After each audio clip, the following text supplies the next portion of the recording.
Bienvenue dans la capsule d'aujourd'hui où j'ai décidé de te parler de l'état de flow. Le flow, F-L-O-W. Alors, c'est pas une drogue, je te rassure tout de suite. Mais par contre, c'est pareil, t'en redemandes encore et encore tellement c'est génial. Je te retrouve tout de suite pour creuser le sujet. Bonne écoute!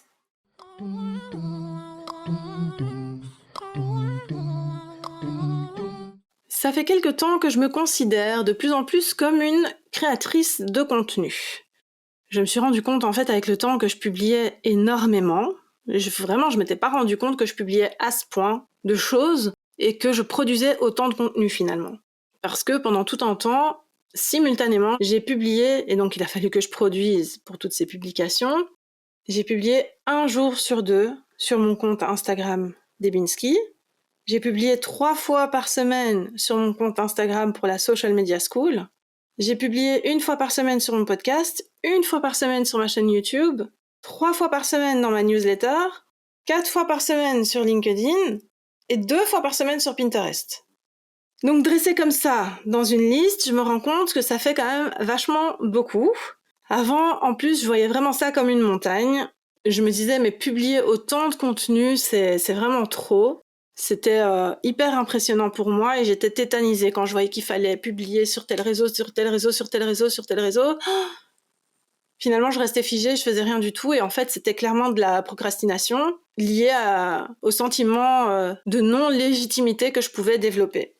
Et du coup, ce que je faisais, c'est que je publiais quand même, parce que je savais qu'il fallait publier. Pour que les cases soient bien cochées, je publiais.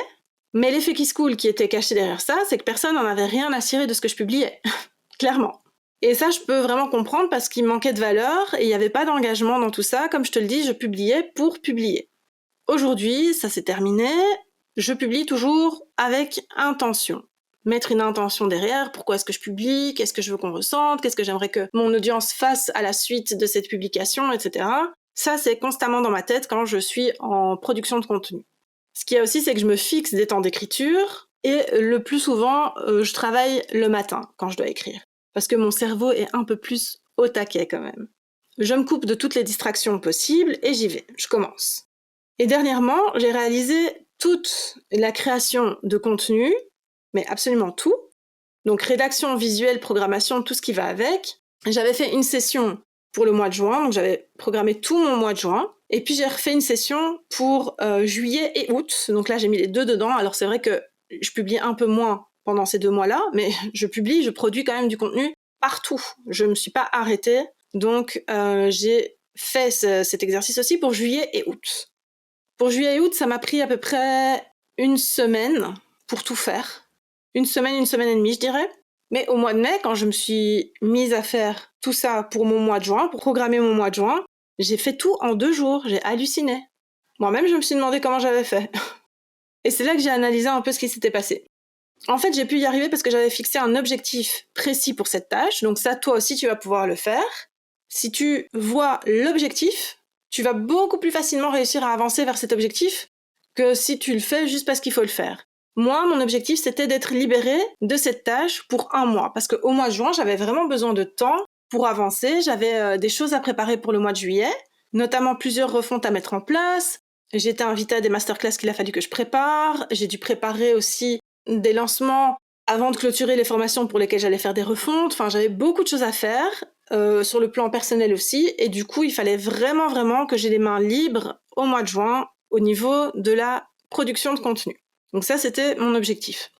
Donc pour le mois de juin, je savais aussi combien de temps j'avais. J'avais 2 jours. Bon, j'ai pas arrêté pendant 2 jours. J'ai pas vraiment pris de pause. Je me suis arrêtée juste pour les choses indispensables, mais sinon j'ai fait que ça.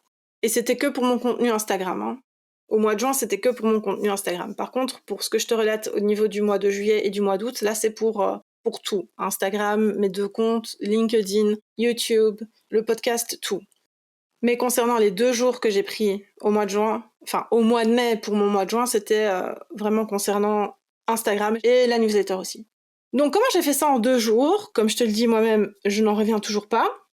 C'est que je savais exactement aussi quel type de contenu je voulais publier. Donc, on va dire que mes templates étaient déjà prêts pour chaque catégorie. Sur Instagram, j'ai mes publications Si tu veux, mes fonds de publication avec mes éléments visuels et tout ça sont déjà répertoriés. Je dois en avoir une centaine qui sont déjà prêts et que je dois juste remplir. Donc ça facilite énormément la tâche, mais bon, il y a quand même le travail derrière de réflexion sur le titre. Est-ce que je fais un carrousel ou pas? Donc ça demande malgré tout du travail. Et donc j'ai pas vu le temps passer pendant ces 2 jours de création de contenu et de production de contenu, parce que la réalité de tout ça, c'est que j'avais atteint ce qu'on appelle l'état de flow. Et c'est un état qui est vraiment génial en production de contenu parce que, justement, tu te rends pas compte que tu abats toute cette masse de travail. Donc sortez vos dictionnaires, page 178, on va lire la définition. Et c'est pas la page 178, je ne sais pas quelle page c'est. Et les françaises, vous m'excuserez pour le 70. Alors, en psychologie positive, le flow, donc F-L-O-W, mot anglais qui se traduit par flux, F-L-U-X, merci Déborah, ou la zone, est un état mental atteint par une personne lorsqu'elle est complètement plongée dans une activité et qu'elle se trouve dans un état maximal de concentration, de plein engagement et de satisfaction dans son accomplissement. Donc, je vais te la relire, sans commentaire, en espérant qu'elle prenne vraiment tout son sens. Donc, en psychologie positive, le flow, ou la zone, est un état mental atteint par une personne lorsqu'elle est complètement plongée dans une activité et qu'elle se trouve dans un état maximal de concentration, de plein engagement et de satisfaction de son accomplissement. Et clairement, je pense qu'il n'y a pas le choix que d'être là-dedans si tu veux avancer en faisant beaucoup en peu de temps. Moi, à la fin de ces 2 jours, à la fin de ces sessions, quand j'ai réitéré également fin juin, début juillet, donc pour tout mon mois de juillet et tout mon mois d'août, à la fin de ces sessions-là, je suis totalement euphorique.